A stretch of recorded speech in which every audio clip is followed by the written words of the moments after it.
রাষ্ট্রপতি দ্রৌপদী মুর্মুর উত্তরবঙ্গ সফর ঘিরে তৈরি হওয়া প্রোটোকল বিতর্কে কেন্দ্রীয় স্বরাষ্ট্র মন্ত্রকের কাছে বিস্তারিত রিপোর্ট পাঠালো রাজ্য সরকার।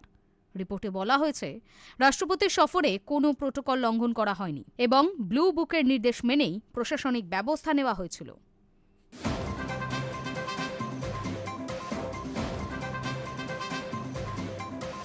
রাষ্ট্রপতি রাজ্য সফরে কোনো প্রোটোকল লঙ্ঘন করা হয়নি।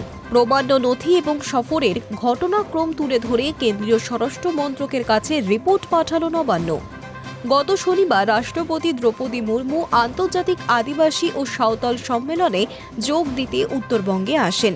সেই সফরকে ঘিরেই বিতর্ক দানা বাঁধে। রাষ্ট্রপতির সফরের জন্য নির্দিষ্ট প্রোটোকল মানা হয়নি, এই অভিযোগ তুলেই রাজ্যকে চিঠি পাঠিয়েছে অমিত শাহর কেন্দ্রীয় স্বরাষ্ট্র মন্ত্রক। সূত্রের খবর, রবিবার রাজ্যের মুখ্য সচিব নন্দিনী চক্রবর্তী কেন্দ্রীয় স্বরাষ্ট্র সচিব গোবিন্দ মোহনের কাছে রাষ্ট্রপতির সফর এবং প্রোটোকল সংক্রান্ত নথি এবং উত্তরবঙ্গ সফর সংক্রান্ত ঘটনা সংবলিত তথ্য রিপোর্ট আকারে পাঠিয়ে দিয়েছেন।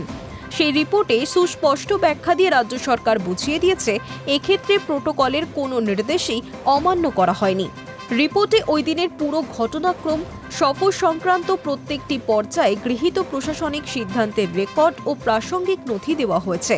এমনকি রাষ্ট্রপতি যে অনুষ্ঠানে এসেছিলেন তার স্থান পরিবর্তনের বিষয়টিও কেন্দ্রকে জানানো হয়েছে। মুখ্যমন্ত্রী মমতা বন্দ্যোপাধ্যায়ের না থাকা নিয়ে যে প্রশ্ন স্বরাষ্ট্র মন্ত্রক তুলেছে তারও ব্যাখ্যা দেওয়া হয়েছে রিপোর্টে। আগেই মুখ্যমন্ত্রী ধর্ণা মঞ্চ থেকে জানিয়েছেন যে তিনি রাষ্ট্রপতির উপস্থিতিতে ওই অনুষ্ঠানের কথা জানতেনই না। মুখ্যমন্ত্রী হিসেবে রাষ্ট্রপতি রাজ্য সফর সম্পর্কে অবহিত থাকলেও সংশ্লিষ্ট অনুষ্ঠানের উদ্যোক্তা কারা, কি নিয়ে এই অনুষ্ঠান, এই সবকিছু নিয়ে তার ধারণাই ছিল না।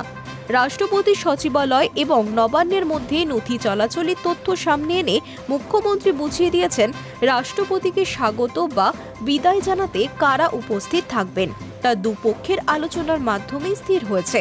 সেই লাইন আপ এবং সংশ্লিষ্ট ব্যক্তিরা তাকে স্বাগত এবং বিদায় জানানোর সময় উপস্থিত ছিলেন। ওই লাইন আপে মুখ্যমন্ত্রীর নাম ছিল না। এমনকি সফরের আগে গত 5ই মার্চ রাষ্ট্রপতির সচিবালয়ের প্রতিনিধিরা এলাকা পরিদর্শন করে, তখনও আয়োজক বেসরকারি সংস্থার তরফে পর্যাপ্ত প্রস্তুতি ছিল না। এই বিষয়ে জেলা প্রশাসনের তরফে রাষ্ট্রপতির সচিবালয়ে লিখিতভাবে জানানো হয়েছিল। ফোন করেও এই উদ্বেগের কথা জানানো হয়।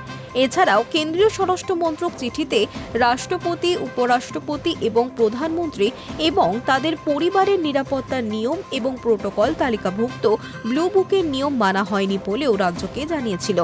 মুখ্য সচিব তার রিপোর্টে এই সমস্ত বিস্তারিত তথ্য প্রমাণ নথি উল্লেখ করে রিপোর্ট পাঠিয়েছেন বলে প্রশাসনিক সূত্রে খবর। Hi news network.